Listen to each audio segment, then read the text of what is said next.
Aksi pelaku pencurian Kota Malang di Masjid Syaifus Soleh, Jalan Kolonel Sugiono Gang 10 Ciptomulyo, terekam kamera pengawas atau CCTV.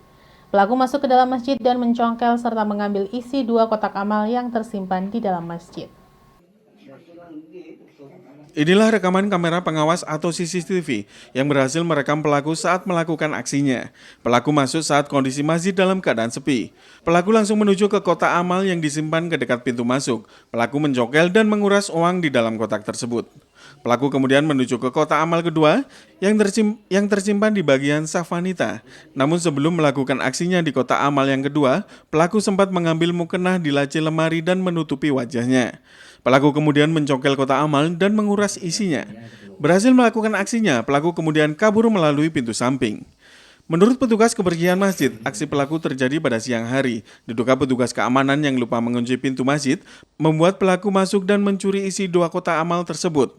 Aksi pencurian kotak amal di masjid ini baru pertama kali. Sementara pihak takmir masjid sudah melaporkan kasus pencurian kotak amal ke aparat kepolisian Polsek Sukun. Takmir berharap pelaku segera ditangkap sehingga kejadian serupa tidak menimpa tempat ibadah lainnya. Kejadiannya itu di saat waktu yang sepi dan pintu tidak terkunci, tapi biasanya dikunci, entah itu kenapa, mungkin lalai atau ada orang sholat di dalam, jadi dikunci. Itu dilakukan habis asar, habis dari kotak sini ke kotak yang sana. Pelaku itu di sana menggunakan mukena, jadi wajahnya kurang diketahui, gitu. Tapi ini udah dilaporkan ke Polsek. Mas, dia pakai mukena itu pelakunya perempuan atau laki-laki? Ya, kalau perempuan atau laki-laki tidak diketahui, cuman kalau dari postur badan kayaknya laki-laki gitu. Cuman biar tidak dipahami betul, dia mungkin pakai mukena. Mukena di sini atau bawa sendiri orang? Ya, kemungkinan juga mukena di situ. Nah, di tempat itu kan ada persiapan mukena untuk orang-orang yang sholat nggak membawa mukena. Mungkin itu yang diambil. Itu aja. Mas, pelaku berapa orang? Yang diketahui 1. Orangnya 1, kalau masalah usia kurang lebih antara 40 ke atas. Gitu. Berapa kotak amal Mas yang diambil? 2. Kotak amal 2, yang dirusak itu ada 2. Soalnya di situ yang biasanya ada uangnya gitu. Diambil semua? Ya semua nggak ada ini. Kira-kira berapa? Kurang paham masalah itu karena kotak amal di sini dibuka setiap hari Jumat saja. Kalau hari-hari biasa nggak pernah dibuka memang. Hari Jumat saja karena itu pengutangan total itu. Simon Alfredo melaporkan. Sidang ketiga kasus dugaan pelecehan seksual di Sekolah Selamat Pagi Indonesia atau SPI Kota Batu kembali digelar di Pengadilan Negeri Kota Malang. Dalam sidang ketiga ini, yakni pemeriksaan 2 orang saksi korban. Sidang ketiga kasus dugaan pelecehan seksual digelar di Pengadilan Negeri Kota Malang. Sidang dimulai pukul 10 dan berakhir pukul 14 ini digelar secara tertutup. Dalam sidang ketiga dengan agenda mendengarkan keterangan saksi korban. Usai sidang, Jaksa Penuntut Umum Edi Sutomo mengatakan bahwa dalam sidang kali ini yakni pemeriksaan 2 saksi korban.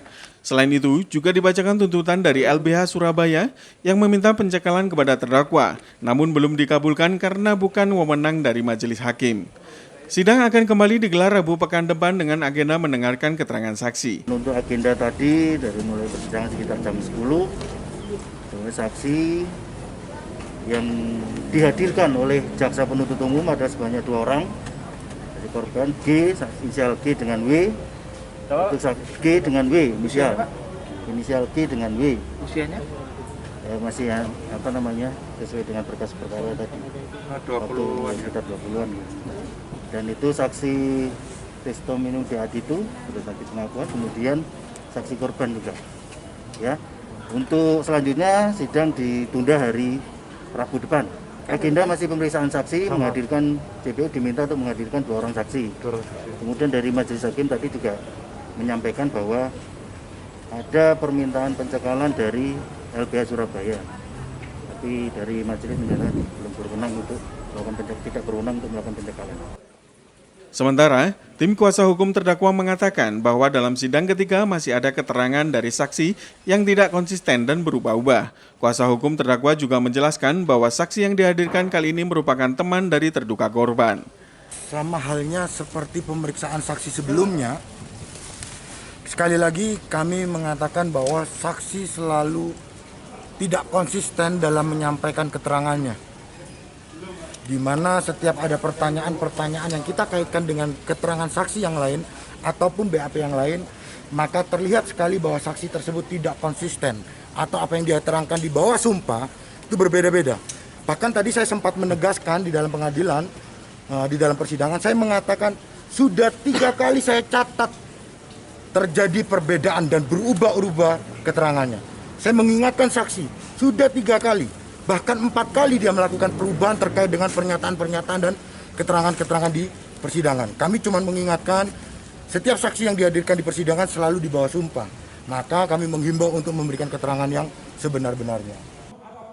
Sementara itu saat sidang berlangsung juga diwarnai aksi demo dari aktivis perlindungan anak. Masa aksi menggelar poster tuntutan menyelesaikan kasus tersebut dan mendesak agar terdakwa segera ditahan. Simon Alfredo melaporkan. Harga jual minyak goreng mulai hari ini mengalami kenaikan Rp23.000 hingga Rp25.000 per liternya. Kenaikan harga minyak goreng ini dipengaruhi oleh kebijakan pemerintah yang mencabut subsidi minyak goreng dan menetapkan harga Rp23.000 per liter. Meski harga minyak kembali mengalami kenaikan, namun stok minyak di pasar rakyat masih langka.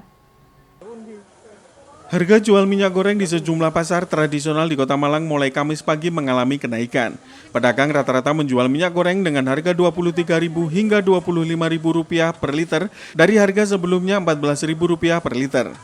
Kenaikan harga jual minyak goreng ini terjadi setelah pemerintah mencabut subsidi harga minyak goreng dan menetapkan harga jual minyak goreng yakni sebesar Rp23.000 per liter dari harga sebelumnya yakni Rp14.000 per liter.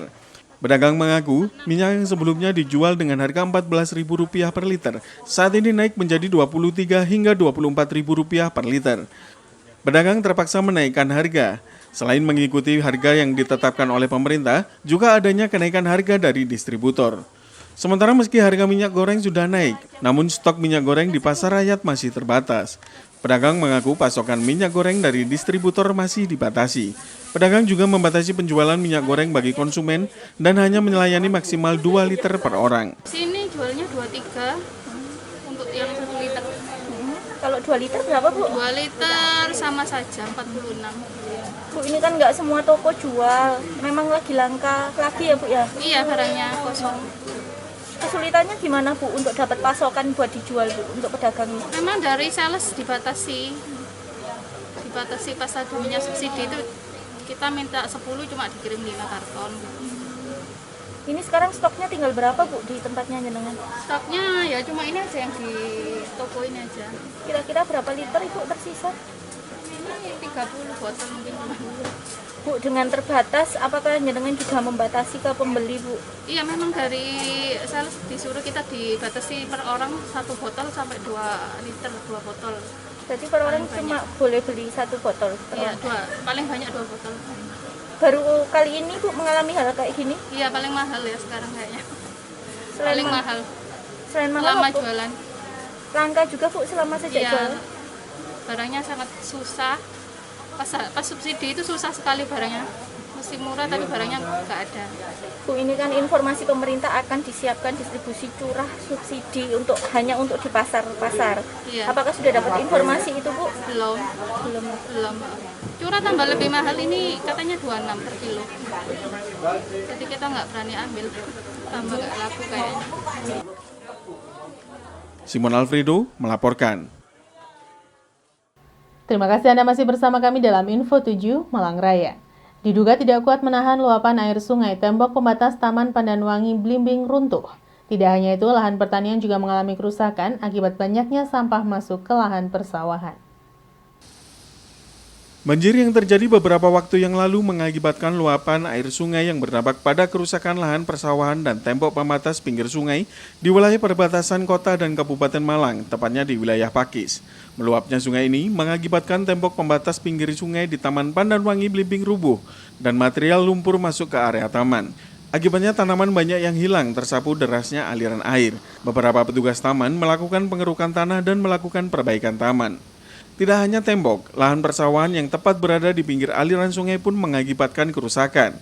Banyak sampah yang masuk sawah sehingga merusak tanaman bibit padi. Menurut petugas taman menjelaskan luapan air tinggi dan deras hingga tembok tidak kuat menahan air dan akhirnya jebol. Dirinya dan beberapa petugas sedang melakukan perbaikan taman dan membersihkan material tanah di area taman. Di lokasi lainnya terlihat tanaman pisang dan bambu yang runtuh masih belum ada pembersihan. Tidak hanya itu, sampah juga banyak yang tersangkut di tembok pondasi jembatan. Warga diimbau untuk lebih berhati-hati karena penghujan belum berakhir dan kejadian serupa bisa terjadi kembali. Temboknya jebol, Pak ya? Iya, jebol, Pak. Kapan itu, Pak ya? Hari Senin. Senin Sore. Sore, Pak ya, ketika hujan. Dulu kan pernah juga kejadian di sini kan? Iya, pernah tahun yang 5 tahun yang lalu. Iya, kemudian dikasih tembok juga sekarang. Ya. Tapi sekarang jebol lagi. Jebol lagi. Memang besar airnya, Pak? Besar, Pak. Besar. Berarti ketika hujan turun, Pak ya? Iya, Masih belum ada perbaikan juga ini? Belum. Sawah juga itu? Sawah itu hancur semua itu, sawah itu. Sawah juga hancur, Pak ya? Ini sampah-sampah juga masih numpuk. Iya. Memang aliran air dari mana, Pak? Hujan. Dari sana, Pak, dari Karanglo itu juga pembuangan ke sini. Itu juga bawaan sampah-sampahnya banyak ya? Iya. Sampah bambu, sampah kain. Iya. Iwan Hikmawan melaporkan. Rencana pemberlakuan pembelajaran tatap muka 100% di Kota Batu disambut positif para sopir angkutan umum Mikrolet. Dengan pembelajaran tatap muka 100%, ada harapan peningkatan jumlah penumpang yang selama ini mengalami penurunan drastis. Beginilah pemandangan di area dalam terminal Kota Batu. Suasana terminal terlihat tidak begitu ramai, ratusan kendaraan parkir menunggu keberangkatan. Untuk jumlah total angkutan umum 9 jalur di Kota Batu sebanyak 300-an unit. Tetapi yang beroperasi saat ini di kisaran 200 kendaraan. Hal ini terjadi karena semakin turunnya jumlah penumpang. Armada yang beroperasi juga berkurang ke berbagai jurusan, baik antar Kota Batu, antar Batu menuju Karangploso maupun ke wilayah Kota Malang. Pemberlakuan pembelajaran tatap muka disambut positif para sopir angkutan umum karena akan ada harapan tambahan penumpang dari kalangan pelajar walaupun tidak signifikan. Menurut Ketua Asosiasi 9 Jalur Terminal Kota Batu menjelaskan, untuk pendapatan dari Mikrolet sudah sangat berat akibat jumlah penumpang yang semakin berkurang, khususnya ketika hari libur. Dan dengan pemberlakuan pembelajaran tatap muka 100%, para sopir bisa sedikit bernafas lega karena ada harapan tambahan penumpang dari pelajar. Di lokasi area dalam terminal terlihat masih banyak angkutan umum yang parkir menunggu keberangkatan. Sisanya lebih memilih mencari penumpang di jalan dan tidak jarang keluar terminal dalam kondisi kosong. Ini kemarin sebelum pandemi untuk pemerintah sudah mengondisikan bahwa anak sekolah gratis, mungkin saya akan ketemu pemerintah lagi untuk anak sekolah digratiskan lagi seperti itu. Menindaklanjuti hasil kesepakatan yang sebelum pandemi. Setelah pandemi sudah berhenti. Makanya kita kalau anak sekolah, nanti kesepakatan kita mengajukan pemerintah supaya anak sekolah digratiskan naik angkot seperti itu. Gitu, kalau anak sekolah naik angkot aja, alhamdulillah kita mendapat pendapatan lebih sedikit lah. Mungkin 50% lah seperti itu. Moga-moga ini harapan untuk pengemudi sini, anak sekolah ini masuk semua. Ini semuanya. Soalnya kan sudah terdampaknya sudah cukup lama, Pak ya, untuk juga kasihan anak sekolah, saya kan keluarga kan gara-gara anaknya itu seperti itu. Kalau anak sekolah masuk juga pengemudinya sini pendapatan menaik lah seperti itu. Alhamdulillah kalau lebaran sudah bebas seperti dulu. Tapi kita utamakan untuk menjaga protokol kesehatan seperti itu. Kesehatan tetap Pak diberlakukan, Pak ya. Iya. Mungkin saya lihat untuk pembebasan ada kesehatan yang penting agak menaik. Pengunjung pariwisatawan yang dari luar banyak yang masuk ke Batu, otomatis mendapat pendapatan di angkutan ini karena banyak wisata yang naik angkot juga. Untuk petik apel, petik jeruk, petik apa seperti itu. Mungkin agak ada peningkatan. Ada peningkatan yang penting mungkin kasusnya semakin turun, Pak ya. Kasus. Makanya kita mengharap untuk masyarakat ikutilah protokol kesehatan supaya COVID-19 cepat berlalu. Iwan Hikmawan melaporkan. Terima kasih Anda masih bersama kami dalam Info 7 Malang Raya. Kondisi semakin membaik, kunjungan wisatawan ke objek wisata Petik Apel naik signifikan. Pada hari libur, jumlah yang masuk rest area Sidomulyo sebanyak 15 unit, dengan jumlah penumpang mencapai 1000-an. Menjelang libur puasa, diperkirakan kunjungan akan mengalami penurunan kembali. Pandemi dan kejadian musibah banjir bandang di Kota Batu sempat berdampak pada sepinya pengunjungan wisata ke Kota Batu, termasuk wisata Petik Apel yang sempat membaik sebelum terjadinya banjir bandang. Saat ini, di mana kondisi penanganan pandemi semakin membaik dan aturan pemerintah terkait perjalanan darat yang tidak harus dibekali hasil swab untuk penumpang yang sudah mendapatkan vaksin 1 dan 2, diduga menyumbang semakin meningkatnya kunjungan wisata ke Kota Batu, termasuk wisata Petik Apel ini mengalami kenaikan pengunjung. Pada menjelang libur akhir pekan, jumlah pengunjung semakin meningkat dengan rata-rata sampai 15 bis di salah satu rest area di Kota Batu, dengan jumlah wisatawan mencapai kurang lebih 1000-an. Kondisi ini disambut positif penyedia jasa wisata Petik Apel, petani apel maupun para supir mikrolet yang ikut mendapatkan rezeki dari meningkatnya kunjungan wisatawan. Menurut petugas rest area Sidomulyo menjelaskan, saat ini kunjungan wisata semakin meningkat. Sekalipun bukan menjelang libur akhir tahun, selalu ada rombongan bis yang datang. Namun sayang, kondisi ini sepertinya tidak akan berlangsung lama, karena menjelang puasa sampai dengan menjelang lebaran, kunjungan diperkirakan akan mengalami penurunan. Di rest area Sidomulyo terlihat ada beberapa bis yang parkir dan menurunkan wisatawan. Untuk selanjutnya berganti dengan menggunakan angkutan umum menuju kawasan wisata Petik Apel. Alhamdulillah normal lagi. Normal. Kemarin mulai minggu ya, mulai padat ya. Pas libur berapa bis yang masuk kira-kira? Kira-kira aja. Pas kemarin minggu. Kemarin siapa sih, Pak? Kira-kira 15 ya. Dengan jumlah penumpang berapa itu, jumlah wisatawan berapa itu? Mentok 1000 ya setiap hari.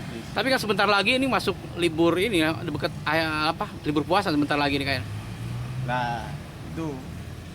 Ini makanya cari pulian buat uang sakunya puasa. Tapi sekarang sudah sudah alhamdulillah ya. Alhamdulillah betul ya. Untuk tiket berapa sekarang? Nggak ada kenaikan? Nggak ada.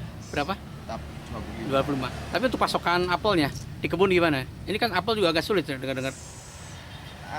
Kalau ini 1 hektar. 1 hektar. Berarti pasokan masih tersedia ya? Masih tersedia sampai bulan puasa. Sampai bulan puasa. Iwan Nikmawan melaporkan.